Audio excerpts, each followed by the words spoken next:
What's up, guys? It's been a while. I just scared the shit out of my dog. There he goes. He's like, why are you talking, Dad? What is this? What's up, buddy? Anyway, what's up, guys? It's been like a month since I made a video. It's gonna be like my monthly updates. I actually have a pretty decent sized stack of books here. This comes from one place in particular. Most of this stuff came from my former comic shop owner. He had a bunch of stuff. He sold his inventory finally. He was so excited. So like, I'm happy for him. I wanted to buy it, but couldn't afford it at the time. And I'm glad he finally found a buyer. So it's kind of like off his conscience now. So yeah, and I helped him out a lot, and we're pretty good friends now. We play Scrabble together all the time. And he found some extra stuff that he didn't include in that sale, and I ended up with it. Quite a bit of stuff, actually. A lot of books like comic-related children's novels, young teen stuff. There's some more older stuff, a lot of novels, but there's some comic stuff in there, and this is kind of the stuff that I thought was really cool that I'm going to pull out either to keep or to move on via, whatnot. He's basically told me he was donating to my future business, so it's okay to sell it, so I don't feel bad. But yeah, I did find some stuff for me, so I do want to keep some of the stuff.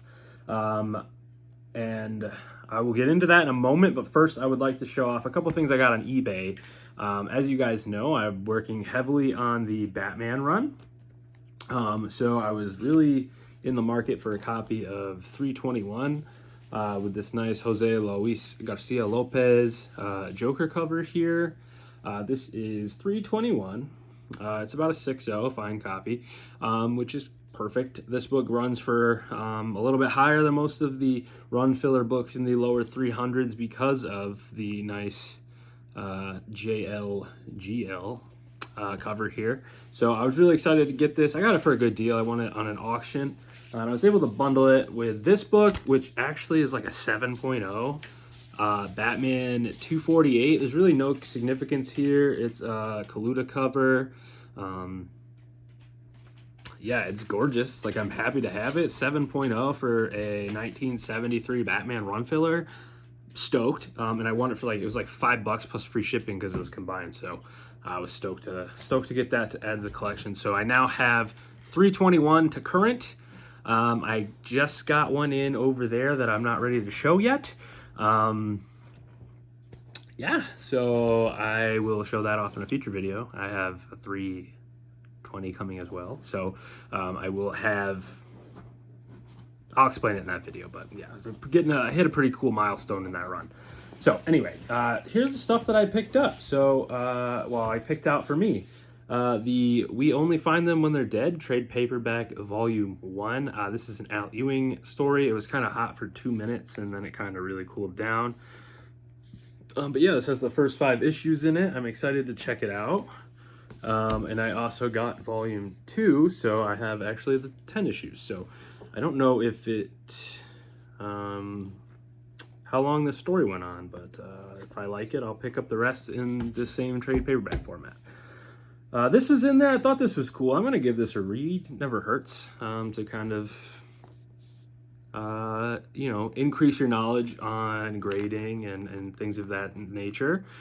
So it's kind of cool. It's got, kind of examples of how to grade different age books in various grades, and just like a good study material, I think, just to have for growing my knowledge in the hobby. And heck, for free, I'll give it a read. Anyway, so here's the bulk of the stuff that I pulled out. Basically, if it's in Mylar, I'm kind of planning on keeping it. If it's not, then it's probably going to get moved in some way or another. So let's just get right into it. This is the stuff that I found that's for me.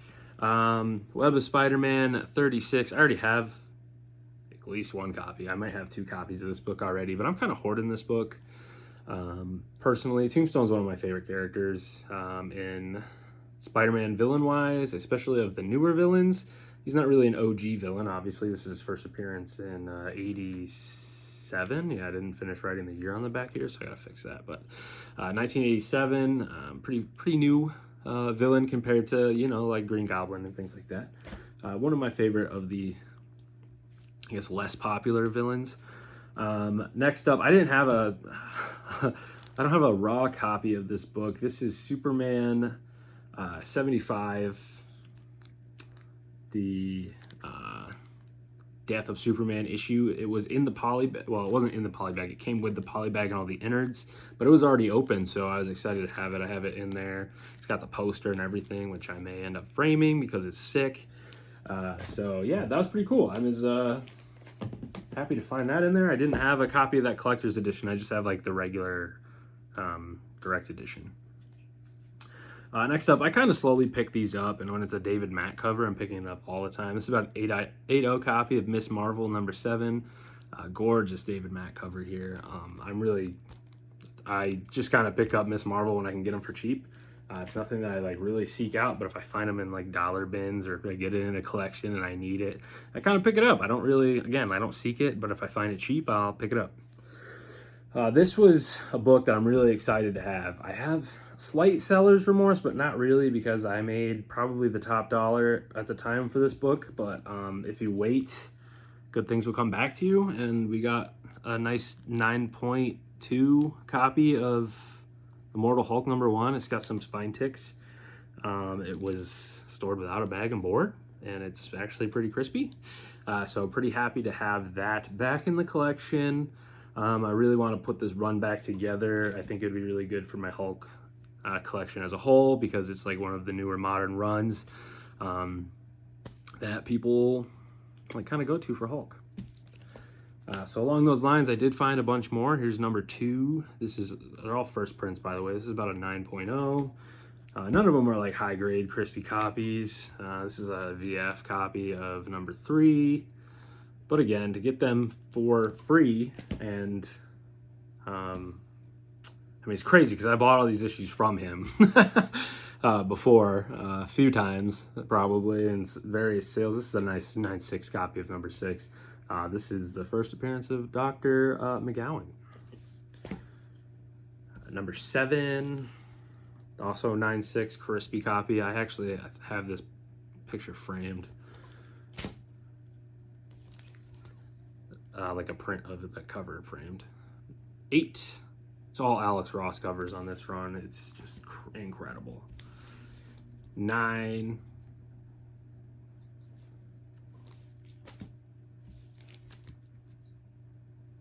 10.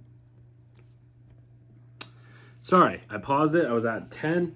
I thought something was happening outside. We live right next to the train track, so I thought maybe the train was coming. Kind of went away, so I don't know what that was. That was weird. #11, nice 9.2 copy. #12, #13, and that's all that I'm keeping that I found. But I also found this #33 Steve Croce 1 in 25 variant for Immortal Hulk 33, so I might throw that in a whatnot sale. This was really cool. I got really excited because I don't have this book, but unfortunately the cover's detached, so I'll probably just give it away on a whatnot sale. Batgirl Adventures Special 1. I don't have this book, and it was a newsstand, so I got really, really excited when I found it, and then the cover's detached. So that sucks. Again, some more stuff that I found for me. I don't have a copy of this. This is Batgirl #0. It's kind of the re-origin of Barbara Gordon in the Simone New 52 universe here. So that was cool. This is another run. If I find it for like $1, I pick it up. I don't know why. Spider-Girl. This is like an 8.5. Again, it was free, so picked it up. I was pleasantly surprised to find this, and I don't have it. Batman Legends of the Dark Knight #30. Just getting a random run filler that I didn't have was pretty cool. For nothing, so it's nice. It's like a 7.5. It's a little one of the worst for wear copies well, not the worst one that I brought home. You'll see that soon, but and I'll explain why I'm keeping it. I found some Daredevils from the Zdarsky run. We have issue 3. I believe I have all these, otherwise I'd be keeping them. 4, 5.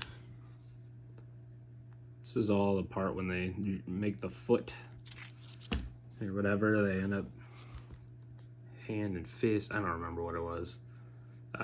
Number 9, or they're basically going against Punisher, who's now the leader of the Hand. And it was an interesting storyline, but not really my cup of tea. It was pretty cool. I'm glad it didn't last, I guess, is what I'm saying. It was fun while I was reading it, but like I'm glad it's not like forever. Like they're not went away when it was done. He dies, he goes to hell, and he resurrect him, you know. Anyway, this next book, I thought it had a really, really cool cover. So I was gonna grab it, and then I was like, oh, this is really, really beat up, but I think I'm gonna use it for some pressing practice. This is Gold Key Voyage to the Bottom of the Sea, number 5 from August 1966. It is ratty. I don't even have it on bag and board. I want to practice taking the staples out, pressing it flat, putting the staples back in, refolding it, because I have a new Teen Titan number 2 that if I can do that, it's going to look way better. Probably bump it way up grade-wise so I don't have to ever spend money and upgrade it. So I want to practice. I don't want to start with that book. I'd rather start on a practice book, and this is a good one for me to start on. I thought this book was really cool. It is beat to hell. This is Dell 4-Color Comics 1253 from Jan to March 1962. It's featuring Spaceman. I just thought this was an absolutely beautiful painted cover. It is like Golden Age size, but from 1962. It's pretty cool. I'm actually really excited to have this. I have it in like a 1.8. It's really ratty. As you can see, it's like chewed up. It goes through the pages here, but I just thought this cover was absolutely gorgeous, and for whatever reason, I'm starting to get really drawn to these like 50, 60 sci-fi space covers. Just so cool, so cool. Happy to have it.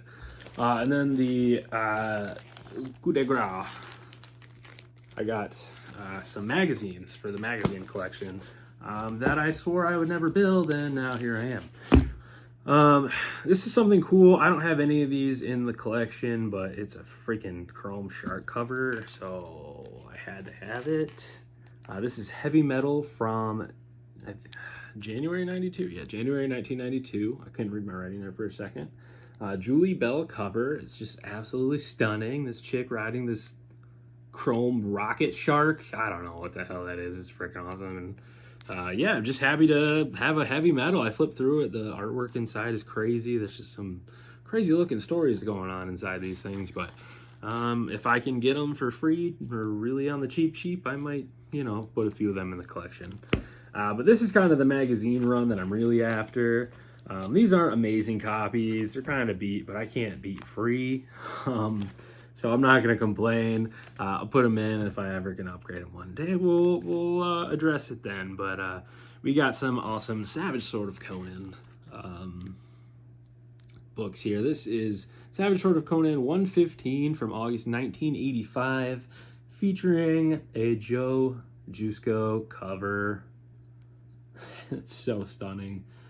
This is probably my favorite in the stack, actually. It's not the only Jusko, I don't think, but that was my favorite of the ones that I got with him. That's only about a 4.0. It looks way nicer in the bag and board, but it's got some damage. There's probably some chipping on top, color fades, lots of stuff. But yeah, it's perfect for picking up and reading. This one would be a little bit better if it didn't have a UPC sticker on it, but Savage Sword of Conan 133. This is a Doug Beckman cover. Not as good as the Jusko cover, but still absolutely stunning.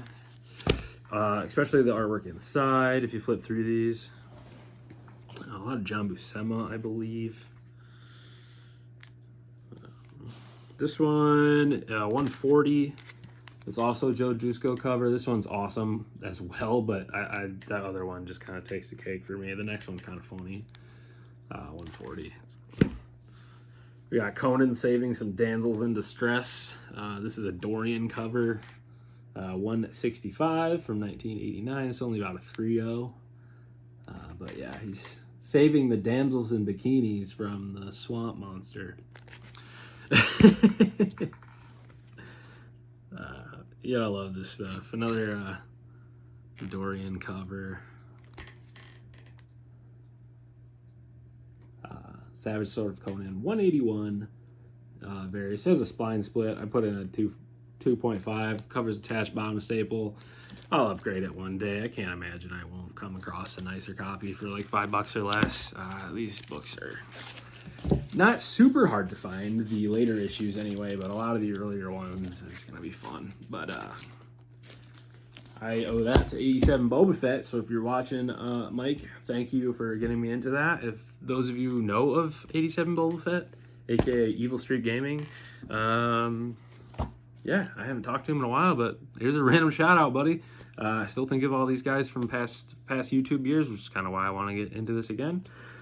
So thanks for listening. I'm happy to share this stuff with you guys. It's a lot of fun, and see you next month.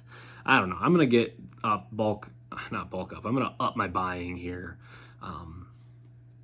in a few months, I think. Not significantly. You'll see some more hauls. I'm starting to get the itch to go back out now that summer's kind of winding down and I'm not as busy all the time. So maybe we'll see a couple more random haul videos, but for a little while, I'm going to be slow and we can watch little man sleeping on the couch.